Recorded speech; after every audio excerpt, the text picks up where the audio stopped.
qilaman. Sening nafasing bir o'zik hava. Kechalar uzun, so'zlaring yashimda. Yulduzlar ham yashirinadi sensiz, sensiz. Bu dunyo bir joyidan qolgan rangsiz, ohangsiz bir ertakday sensiz. Yurakning o'zi ham jimirlab yig'laydi sevgi uchun. Ey jonim, ey jonim, ey jonim,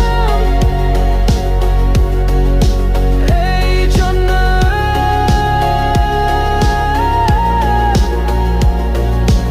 Eslab bog'imizda gullar ochilgan, har bir bargda bizning sirlar yashiringan.